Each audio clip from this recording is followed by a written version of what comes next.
So let me go ahead and introduce to you three of my RiskSpan colleagues who are going to be talking to us today about different aspects of CECL. Our first speaker is John Vandermeulen. John is a CPA, a CFA, and a CIA. He has over 20 years of experience in the financial services industry, heavily focused on internal audit and compliance. He's had roles at various banks, including Treasury Control and Compliance, as well as consulting roles. Since the announcement of CECL earlier this year, John and others at RiskSpan have spent a lot of time talking to people about how they plan on incorporating CECL into their organizations, as well as their challenges. Our second speaker will be David Androkonis.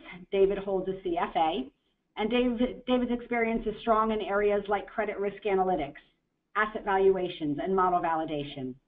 Some of the work that David and others at RiskSpan have been doing is exactly what CECL requires, which is life of loan loss modeling. So he'll talk more about this in his segment today. David's also written some recent articles in the RMA Journal, and you can check those out on our website. Our final speaker today will be Dave Stinner, also a CFA. Dave has over 25 years of financial services experience, concentrating in data analytics. He's going to walk you through RiskSpan's CECL solution today so you can see one example of how this modeling can work. He'll talk to us about different approaches and more about what data should be incorporated into life of loan loss modeling. So again, after our three speakers, we're going to leave lots of time for Q&A. You can ask your questions in writing at any time during the presentation or in writing or verbally at the end. You'll just have to indicate to us that you want to ask a question so we can unmute your mic. And with that, I think I'll go ahead and turn it over to John for the first part of our discussion today. All right. Thank you, Regina. So what is CECL and what are the expected challenges with it? CECL stands for the Current Expected Credit Loss Model. It's a change in U.S. GAAP with significant impact to financial institutions. It's expected to increase ALLL anywhere from 2 to 60%, depending on the makeup of your portfolio. The impact's going to vary, like I said, based on the makeup of your loan portfolio, with longer duration assets having a much larger impact on that number.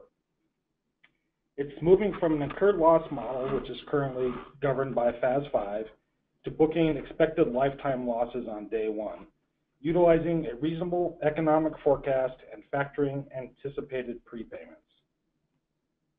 This applies to all held-to-maturity assets that are carried at amortized cost. This is going to primarily impact banks' loan portfolios, but if you have a significant held-to-maturity securities portfolio, it will also require that a credit reserve be set up for that. One piece of good news is that the impact of the initial adoption is to be recorded as an adjustment to retained earnings, so that there will be no P&L impact upon initial adoption. So what's the big deal? What are the challenges? Well, as we talk to banking clients, the biggest challenge that we see at this point is lack of sufficient data with enough granularity to reasonably forecast lifetime losses. We view that in order to produce this projection, you need loan level data that covers a full business cycle, which we estimate to be between 7 and 10 years. Another challenge, operational costs. First, with obtaining and managing that data. So if you don't have sufficient internal data, there's going to be a cost of obtaining industry data, as well as increased cost of documentation. So the new methodology is going to have a lot more inputs. There's going to be a lot more things that need to be supported, including the loan loss, lifetime loan loss model, the assumptions within it, as well as how you came up with the future forecast and support for that.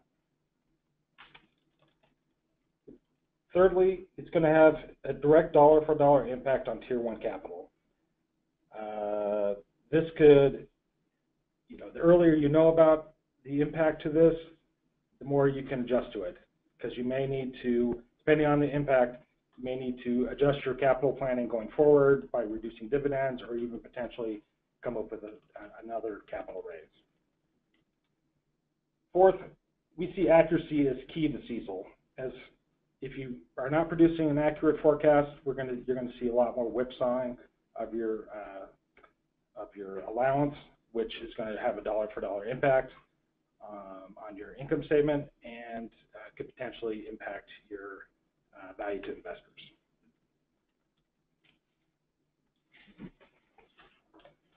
All right, CECL timeline. So CECL is required to be adopted in 2020 for SEC filers and 2021 for everyone else. It can be early adopted in 2019. So this is 4 years away. So why are we talking to you about this now? Well, we see the project to implement as taking a significant amount of time and resources. There are multiple successive steps that cannot be done concurrently. So you first need to gather the data, which needs to be done before you can build a model, which needs to be done before you can validate a model, which needs to be done before you can produce CECL compliant statements. And all along the way, you're going to need to be socializing this with your investors, regulators, senior management. So we think the time to start is now. We also, as I mentioned before, it's going to have a dollar for dollar impact on your Tier 1 capital. So the earlier you know about the impacts, the more options you're going to have to adjust for that impact. Additionally, as you are shoring up your data and building models, the earlier you do that, the more you have flexibility, and you may build a model, decide that the results are not what you think they should be, and if you are building models today versus building models in 2 years, you're going to have more flexibility and availability to adjust your models.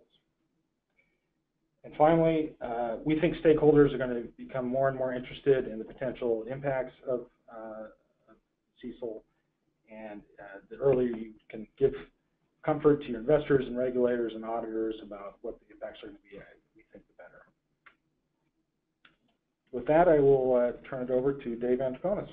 Thank you very much, John. Good afternoon, everyone. My name is Dave Andriconis, and I look forward to diving into some of the CECL modeling and data issues, and appreciate you all giving us your time here.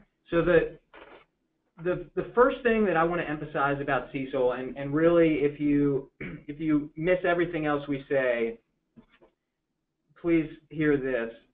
You have a variety of choices when it comes to CECL. The FASB standard is not so prescriptive as to give you just one way to do everything. So you've got choices of modeling method. You probably have heard people talk about PD, LGD approaches, roll rate approaches, vintage analysis approaches. We'll talk about these and also more holistic approaches that combine all of them. But the point is you can choose, you have a range of choice in the modeling method that you employ.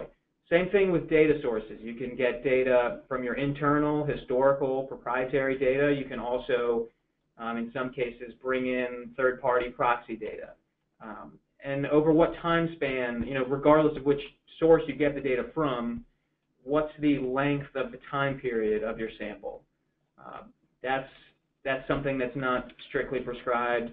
And then finally, how you translate your loss forecast into your final ALLL number. You can discount or not discount future cash flows. So one critical point here is simply because more than one approach is allowable does not mean that each of these approaches are equally sound or equally beneficial or equally profitable from your standpoint. So we see pretty clearly that there are better and worse choices to be made along each of these dimensions.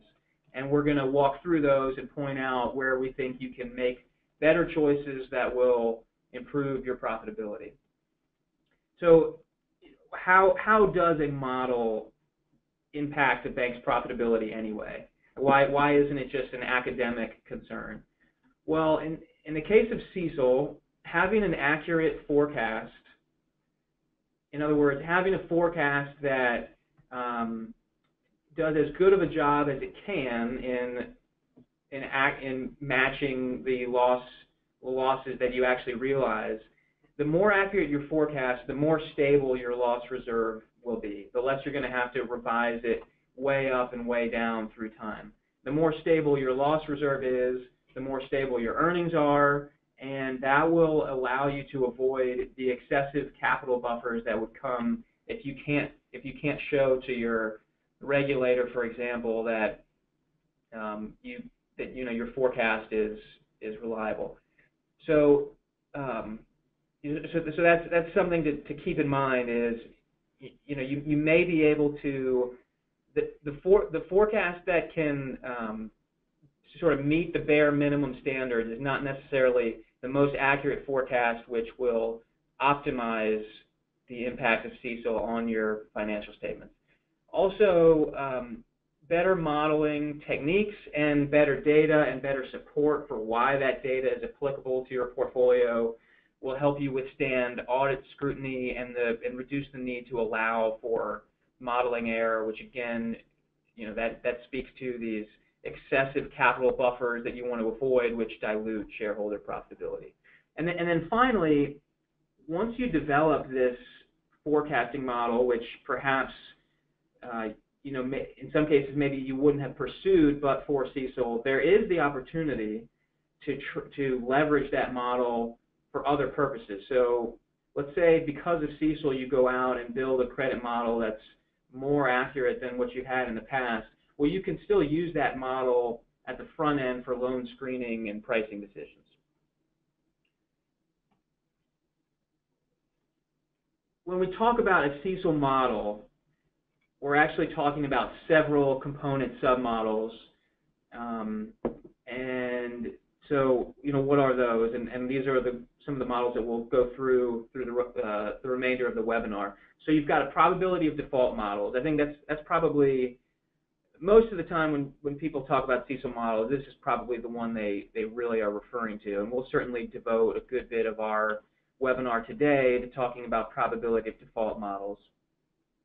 And again, we mentioned these earlier, but some of the approaches that you hear about, you hear other vendors and other banks talking about are roll rate approaches, loss rate approaches, vintage analysis, PD, LGD, and we'll talk about these things individually and also how you can really combine all of them to get a more accurate model.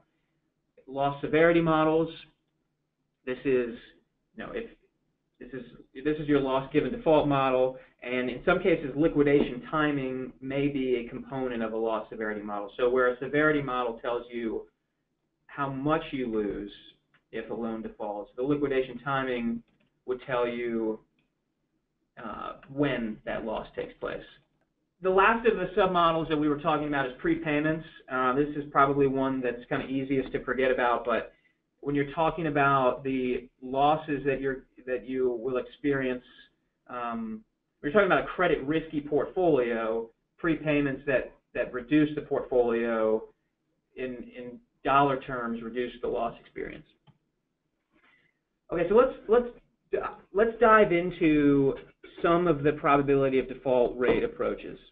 So one that you very commonly hear about is the roll rate approach, and this approach looks at what are the frequencies with which a loan that is current a month later becomes 30 days delinquent, and a loan that was 30 days delinquent, with what frequency do those become 60 days delinquent, and so on and so forth. So you've got delinquency rolls, meaning the rate at which loans in each of these delinquency buckets become more delinquent. You've also got cure rates, which are the likelihoods or the historical frequencies that loans in each of these buckets cure and reperform. You've also got the possibility of loans that are current prepaying, and so one common approach to default rate modeling is to just capture the historical averages of each of these roll rates and apply them successively to your portfolio on a roll forward basis. We talk about a simplified roll rate model, which distills all these sort of the full, complete transition possibilities into a more consolidated framework. So, you can conceptualize current loans as being those in the current or 30-day bucket, delinquent loans as being in the 60 or worse category, liquidations is self-explanatory, and voluntary prepayments is self-explanatory. So the point is, this is a more sort of just the amount of calculations involved in the simplified roll rate model is a lot less and a lot more manageable. So for the remainder of the presentation, when we're talking about roll rates, we're going to be referring to this simplified framework. Okay, but what's wrong with roll rates? So everybody knows that roll rates have a place, and certainly the RiskSpan framework that Dave Stinner is going to show an example of later, our model certainly relies on the roll rate framework, but why aren't roll rates by themselves enough?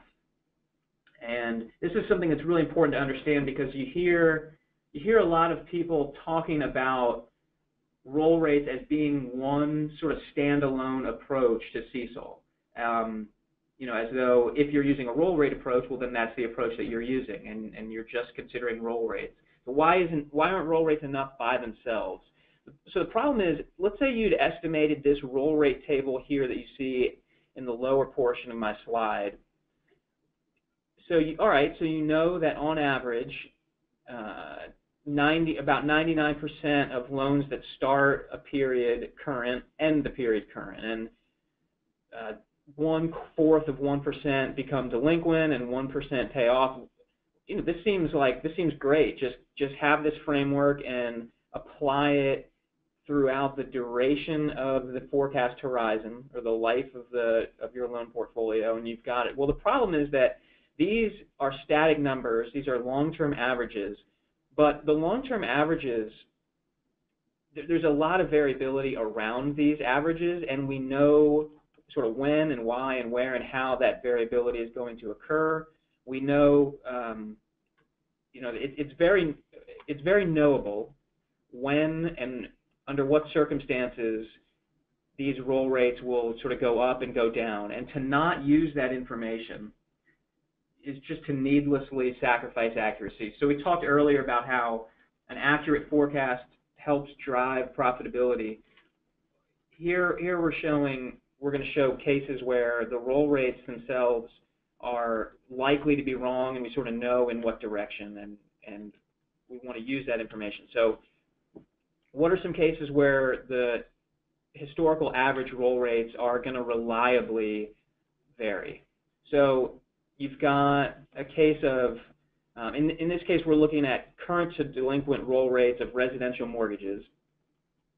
And we're going to look at how this current to delinquent roll rate performed over time. So you can just see very clearly that during the credit crisis of 07, 08, 09, there was a dramatic spike in the current to delinquent roll rate of residential mortgages. And the same would have been true. This is a residential mortgage series, but the same would have been true for all loan types. So you can just see that as the macro economy worsens, this roll rate worsens. So, returning to the static framework, to just apply this 25 basis point roll rate through any macroeconomic climate that your CECL forecast considers would just be to sort of willingly miss the variability that's going to occur in that roll rate. And it's not just macroeconomics that affect roll rates. You can see a very systematic trend against loan age. So you can see that roll rates spike early on in the life of a loan, but then steadily diminish over time. So over the life of a loan and a loan portfolio, over the life of a static loan portfolio, as the loans age and age, the LTV improves, and there's this survivorship effect where the loans that are still around are sort of by definition long-term performers. So you expect, and the data bear out, that this roll rate dwindles over time. So as your portfolio ages, if you want to be accurate, you're going to want to have your roll rate tamped down as the loan ages.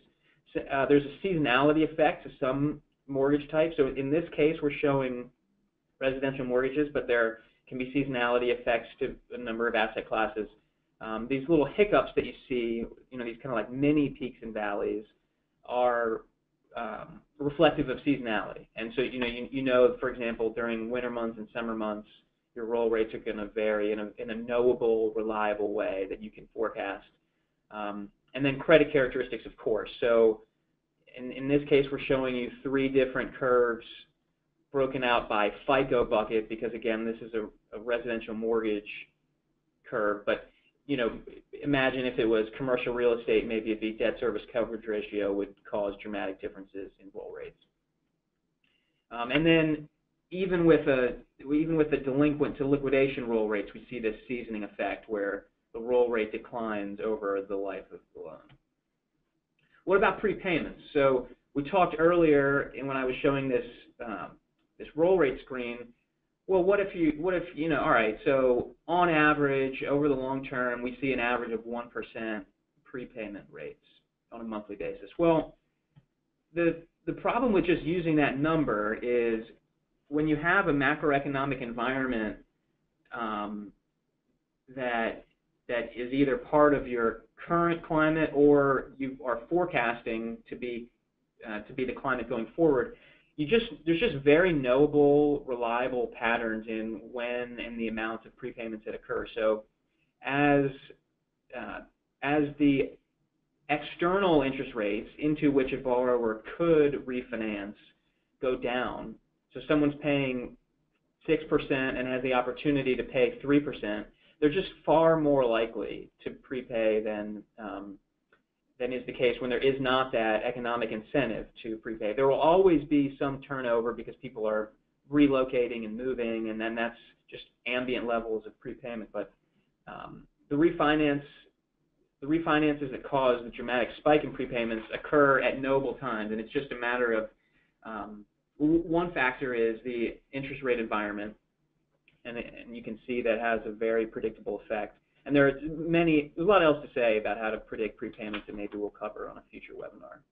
So the point is, within each cell of a roll rate matrix is really a series of dynamic relationships. And if you really want to know the rate at which a loan transitions from current to delinquent, you would have to understand its loan age and the macroeconomic environment and a variety of other things. How about vintage curves? This is another approach that people talk about. Why aren't vintage curves enough by themselves? Well, vintage curves ignore delinquency status. So if you're just applying a vintage curve to a loan portfolio without paying attention to whether at the start of the forecasting horizon, higher or fewer, more or fewer than normal of those loans are, for example, 60 days delinquent, you're going to be way, way, way off. Vintage curves by themselves also, if they're not tuned to macroeconomic climate, they're going to be way off. Average, so all right, moving on now to loss given default framework. Just using the average loss severities or average loss given defaults over time is an approach that we see people use, and so what's wrong with that? Well, severities, again, are something that you just can do a much better job predicting what level of severity you're going to experience if you know certain things. So loan age and LTV and macroeconomic environment dramatically affect severities, and to not use that information just kind of guarantees that your model is going to be less accurate than it could be. So we're showing here on this graph how loss severity diminishes with time as sort of 2 things happen. One, as the principal amortizes, and 2, potentially the collateral appreciates. And this would be the case with any amortizing term loan, whether it be equipment or commercial real estate or residential real estate. One thing that I think FASB sort of inadvertently did a major disservice to banks trying to understand CECL was this particular sentence from the new accounting standard. I think this one sentence really inadvertently caused a lot of confusion. What did they say here? They said, an entity may use discounted cash flow methods, loss rate methods, roll rate methods, probability of default methods, or methods that utilize an aging schedule. And if I'm reading this sentence as an English teacher, I'm thinking, okay, these are 5 mutually exclusive alternatives. And it just is not the case. They are not mutually exclusive approaches. And in the case of discounted cash flows, it's not even a method at all of estimating losses. So discounted cash flows, but because of this sentence in the CECL, in the FASB guidance, I think you have heard some people say, hey, we're going to use a DCF approach. Well, discounted cash flows are just a way of translating future cash flows once you have estimated what they will be into present values, but they're not a way of forecasting those future cash flows, and that's the challenge of CECL. So that's why we need all the other methods. All right, so I've kind of talked about how much of a challenge and how complicated this is. How can we do it? How can we model roll rates and ultimately probability of default and these other things effectively, given how multifactorial these problems are? And what kind of sample size would you need to do it? Well, so the good news is that readily available statistical programs can discern the magnitudes and the directions of the influences of multiple factors against a reasonably sized sample. Okay, so we're going to outline very quickly an integrated approach to driving accurate forecasts, again with accuracy being a key to profitability. And we're just kind of illustrating here on the screen this confusion or this misinformation coming out of the FASB language, where you've got a kind of misinformed banker thinking, okay, hey, what approach are we going to use? Are we going to use DCF or loss rates or roll rates or PD/LGD or loan aging? And someone in the know, which we hope is you after this webinar, is just going to say yes. So the approach that RiskSpan takes, and this is reflected in our solution, which Dave will show in a minute, is not to just pick just roll rates matter, just vintage matters, just just one approach. We want to emphasize to you that you can understand all of the influences on a loan's performance. So the first step in that framework is you estimate the historical relationships between loan level explanatory variables like loan age, like credit characteristics, and macroeconomic factors. And through a statistical approach, you can understand how all of these factors together influence roll rates and loss given default and prepayment. And by the way, just to clear up something on probability of default versus roll rates, this may be old news to those on the call, but roll rates you can think of as a decomposition of probability of default. So the joint probability of successive roll rates gets to your probability of default. So they aren't really separate things. Roll rates are just a more granular approach to PD. But the output here of step 1 is a math equation that gives you your loan's default rate as a function of these multiple variables. Now that you've got that math equation, you apply that against the macroeconomic forecast that you elect to use for CECL. You apply that to your existing portfolio's loan characteristics, and that gives you your loss forecast. And then once you've got your loss forecast, you can choose to, as the final step, you can choose to discount those cash flows or just add up undiscounted principal charge-offs. We've done a lot of thinking at RiskSpan about the right data elements that you need for each asset type in order to capture all the relationships that we just described. We've written a paper about it that you're seeing very quickly on the screen, some of our recommendations, data to capture in a practical way, but we can send out to the audience more detail on that. Proxy data is something that may be necessary, even though there's probably a preference for internal data.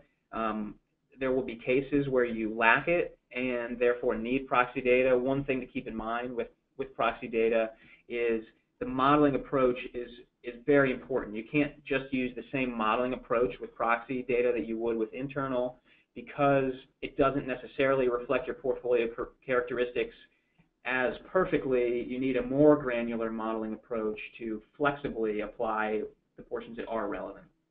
And lastly, before I turn it over to Dave, portfolio segmentation is something you have to do. With CECL, you got to know which loans you pour through which model and report them as a group. And so you want to, and again, this is just going over very quickly. We'll probably do future webinars where we can dive more into some of these issues. But within a segment, the loans should be very similar to one another, and each segment should be dissimilar to the other segments. And maybe that sounds very sort of intuitive and obvious, but there are statistical techniques, classification trees, and other things that can really expedite the process of doing that and provide quantitative support to show your auditor to, to corroborate the portfolio segments that management decides upon. Dave? Good afternoon. We're going to switch gears now and move away from the PowerPoint presentation and focus on the CECL solution that RiskSpan has created. We've put this together using some of our existing applications specifically to address the issues related to CECL.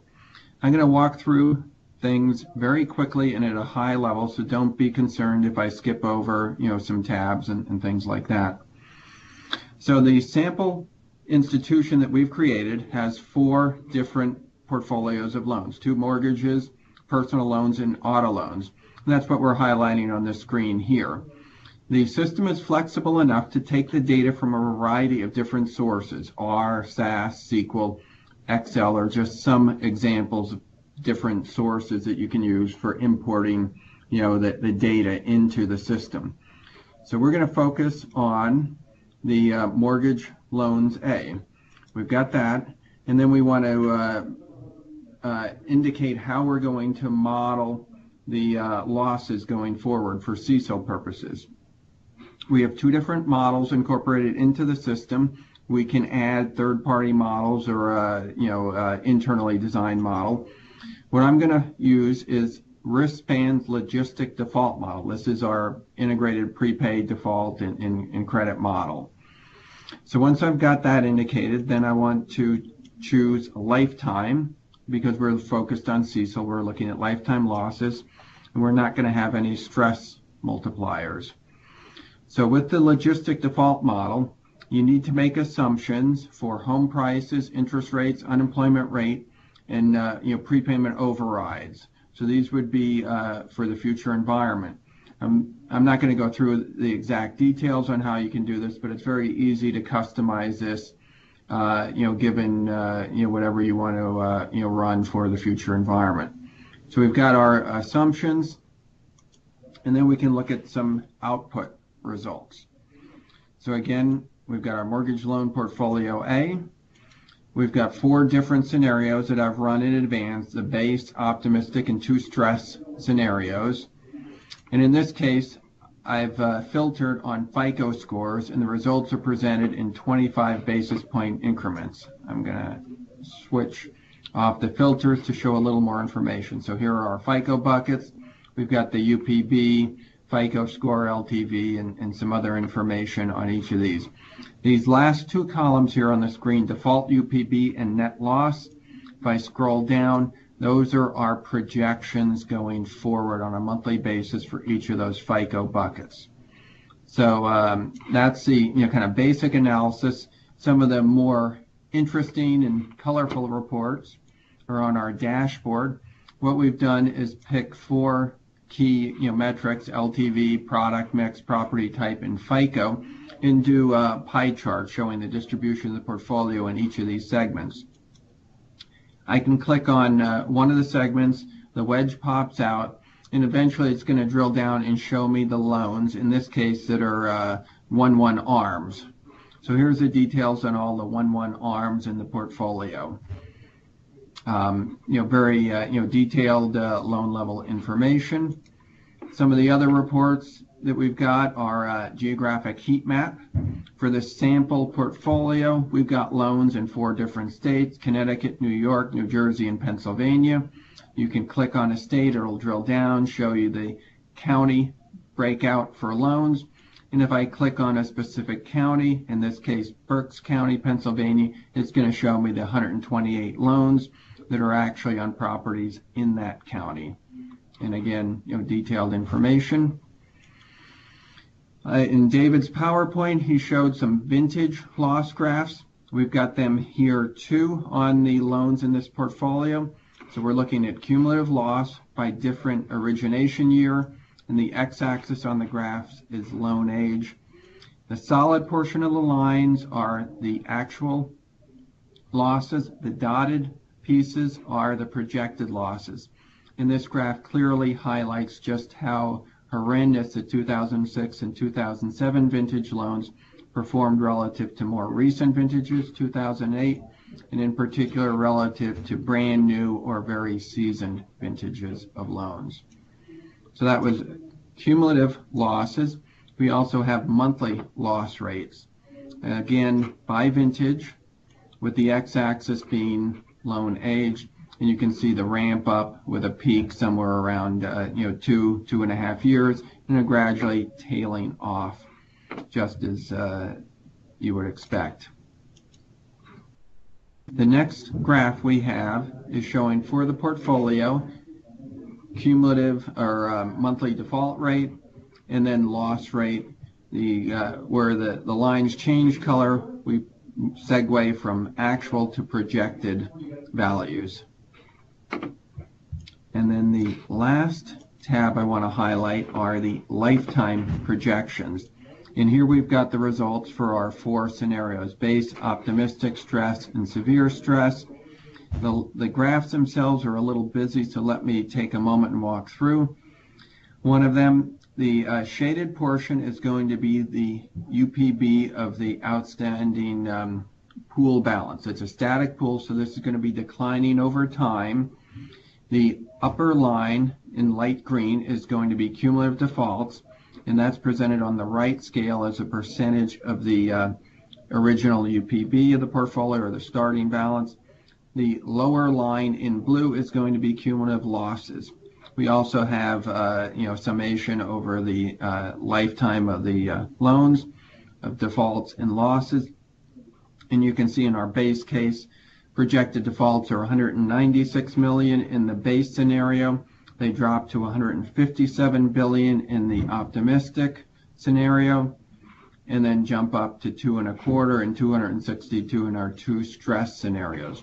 Dollar losses again follow a similar pattern, where they improve in the optimistic scenario and look worse in the stressed scenario. So you can very clearly bracket the results and have a sense for what your expected values are, the base scenario, and then a sense for what they are in a more adverse environment.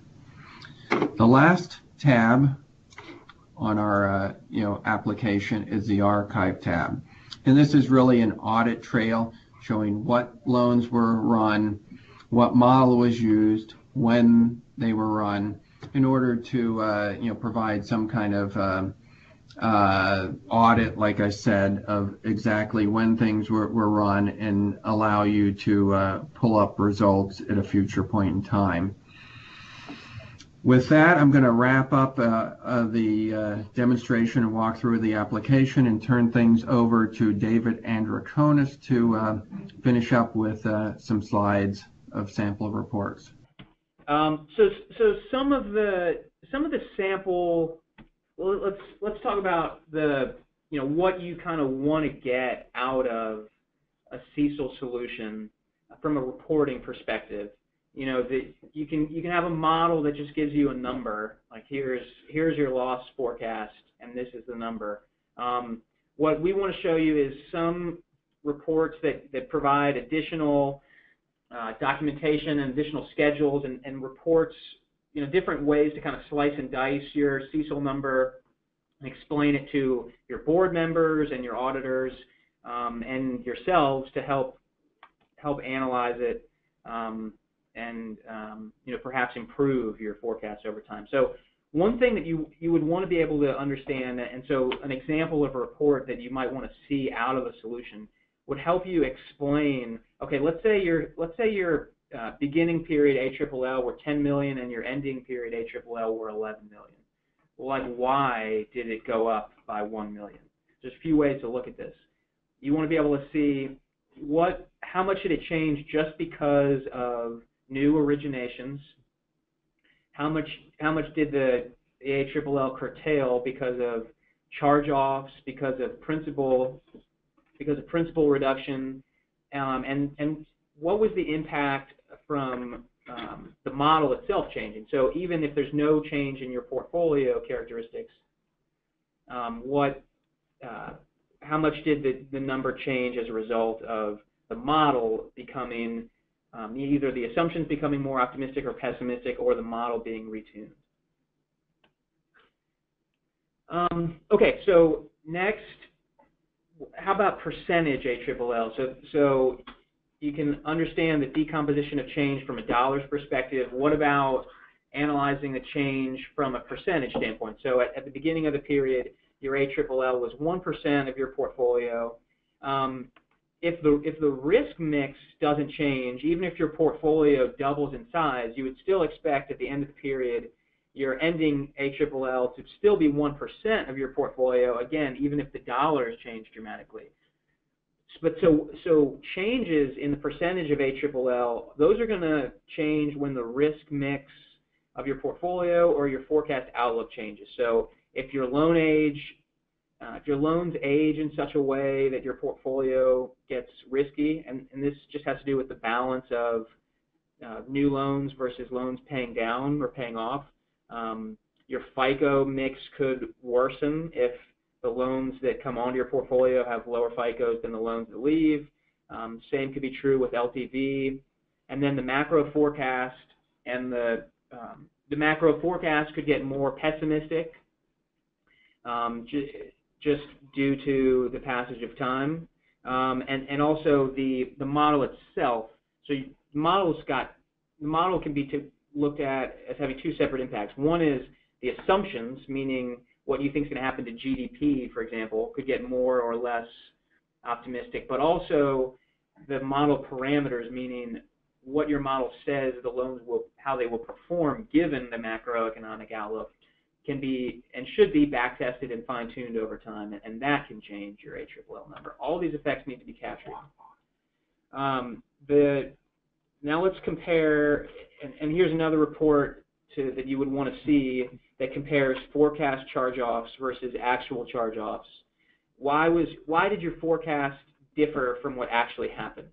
And how can we sort of decompose that and explain it in a way that allows us to improve our forecasting ability over time? We can look at the components of frequency and severity. Maybe higher numbers of charge-offs occurred than we expected. Maybe the severity was less than we thought. And so these things can have, to some extent, offsetting effects, and you would never be able to understand where you needed to where and how you need to fine-tune each component if you just look at the aggregate difference between forecast and actual. We can also decompose the difference between forecast and actual in terms of the source of that error. So maybe the macro economy was far worse than our assumptions expected, but maybe actually given how bad things turned out to be macroeconomically, we actually experienced lower charge-offs than we would have expected had we known the economy would be that bad. So if you just look at the forecast versus actual as total figures, you're going to miss the decomposition. And so you want a solution that gives you that type of granularity. And then lastly, you certainly want to be able to compare over time your forecast charge-offs versus your actual charge-offs for each quarter or each period, and just sort of see whether those variances are within tolerance. So you're looking for a CECL solution that covers your end-to-end needs from being able to read in your portfolio to being able to host third-party or proxy data where that may be necessary.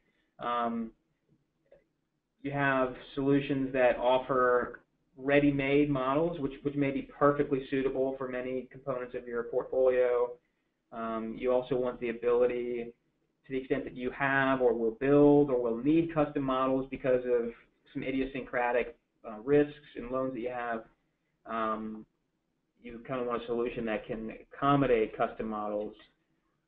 You're going to want to make sure that you can play around with different macroeconomic assumptions and see the differing impacts that those assumptions will have on your CECL or your ALLL estimate.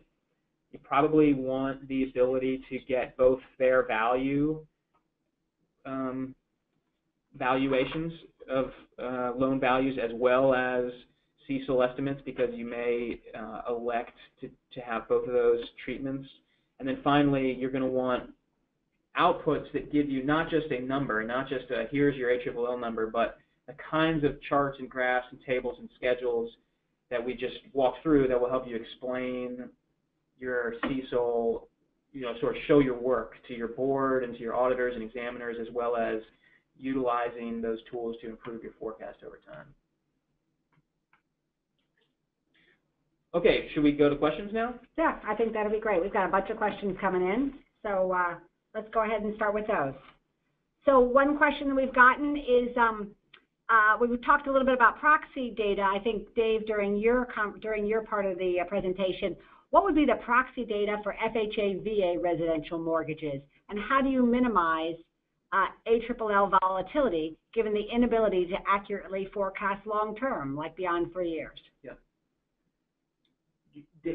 I'm looking at Dave Sinner. Do you want to talk about the proxy options for that particular data set, and then I'll take the second part of the question. The best proxy for FHA and VA loans is looking at the Ginnie Mae loan level data. They're comprised of FHA and VA loans. Very easy to get granular data from that, delinquency information, no loss data, but very long performance series and very granular data with lots of different loan characteristics and attributes that you can use for constructing models. Do you want to talk about the second part of that related to minimizing ALLL volatility? Yeah, so I think the question was, look, nobody really knows what the macroeconomy is going to do, so how can you minimize volatility? Is that the...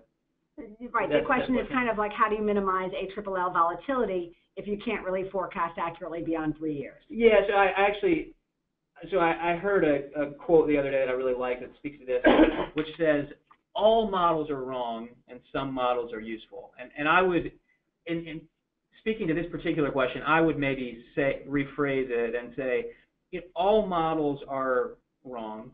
Some are very, very, very wrong, and some are sort of somewhat wrong. And I think you could think about model error. So let's say model error is the difference between what you forecast and then what actually happens.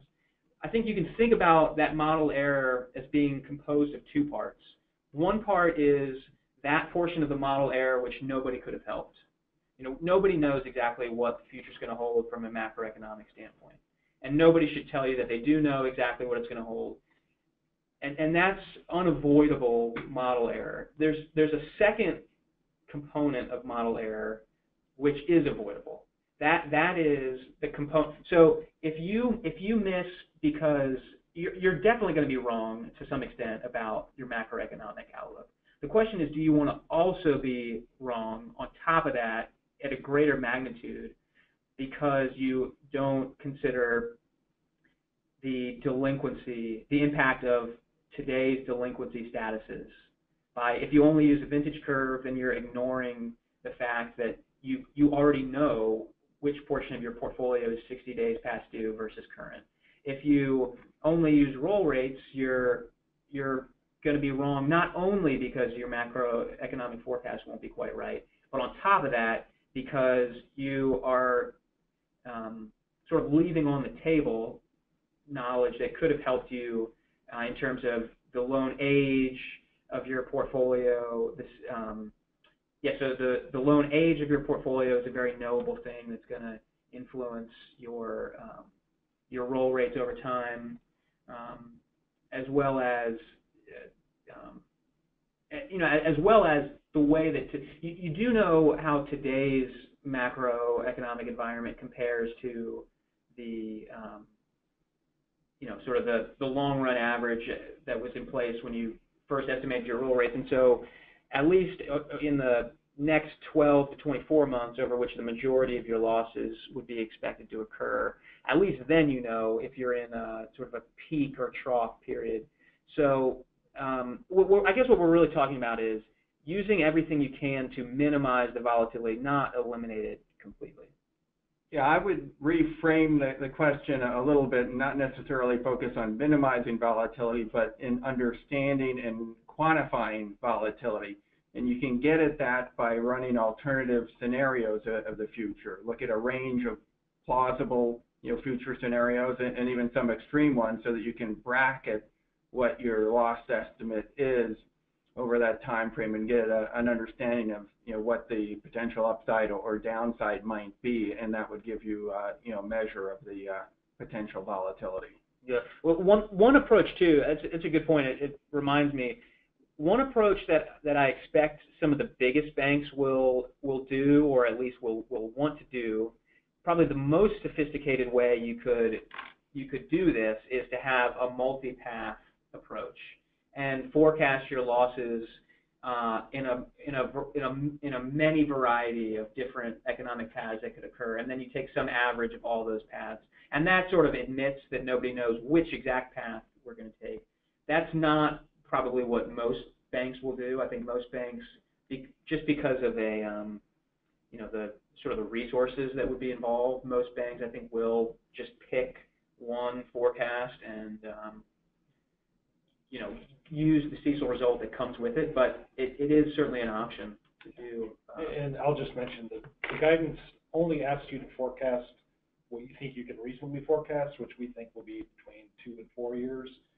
So you're not asked to forecast all the way out 10, 15 years. So while that forecast change will have some impact, it won't be quite as big as if you're trying to forecast for the entire life of the loan.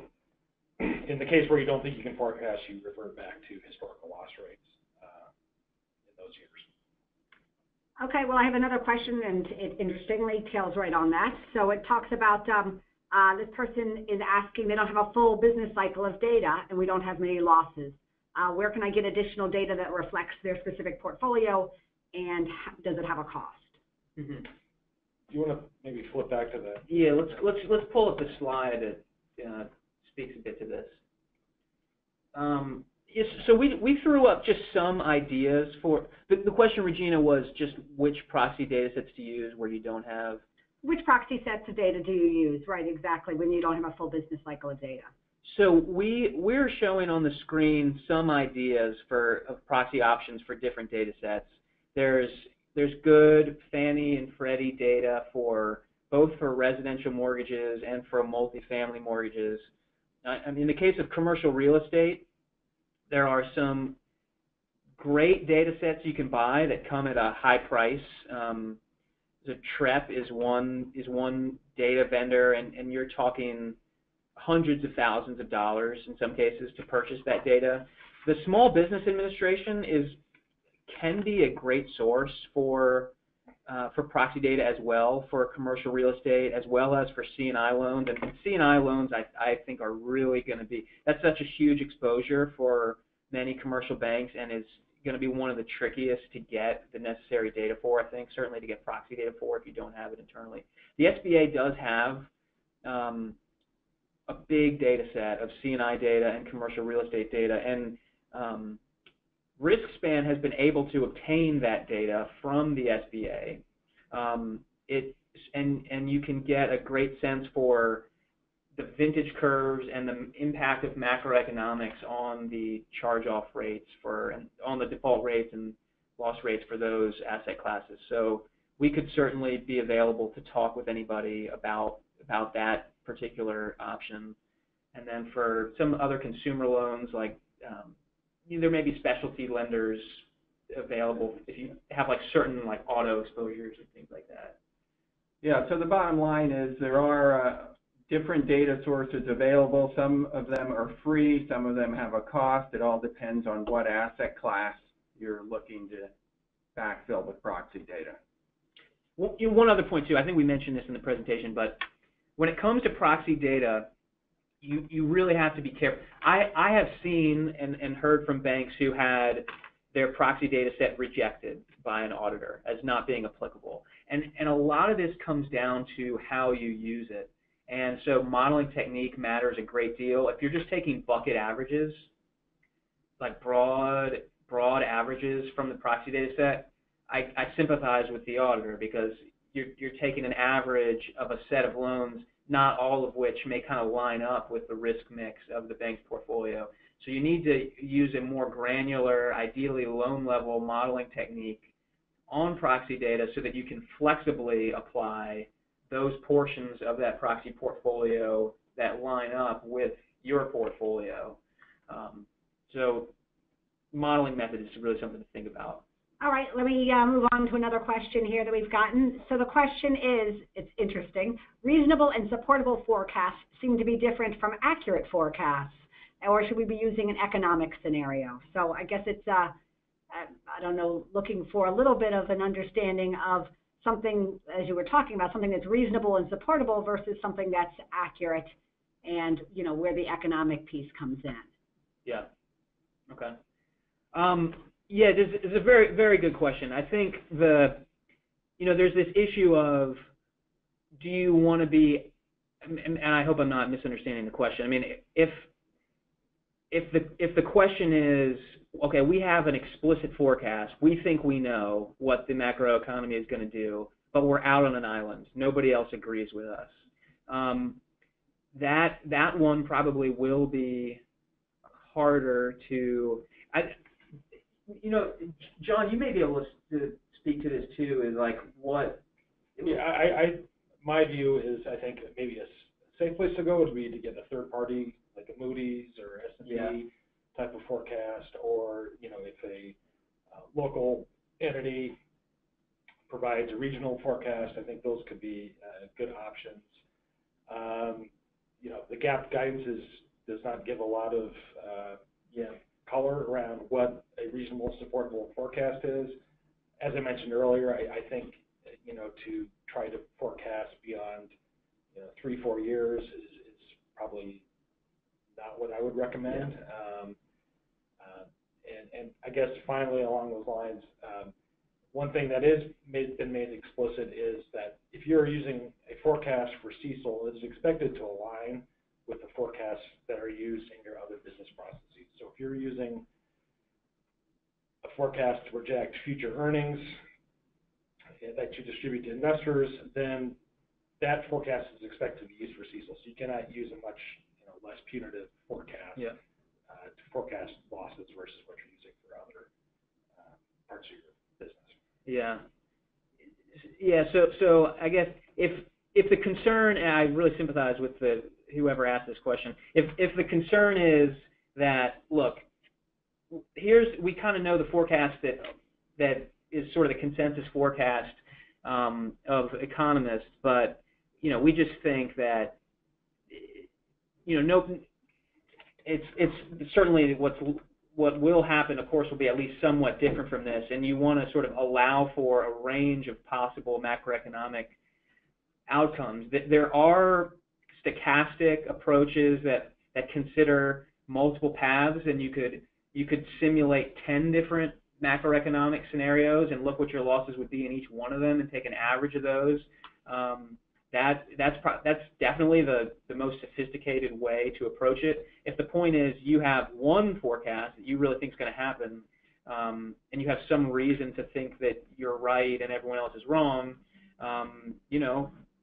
provide your quantitative evidence, provide why you think that, and if that rationale is a kind of technique that you can use consistently, and you can sort of show that you're not just using that forecast to manage earnings, for example, maybe it'll work. All right, we have time for one last question. You guys ready for it?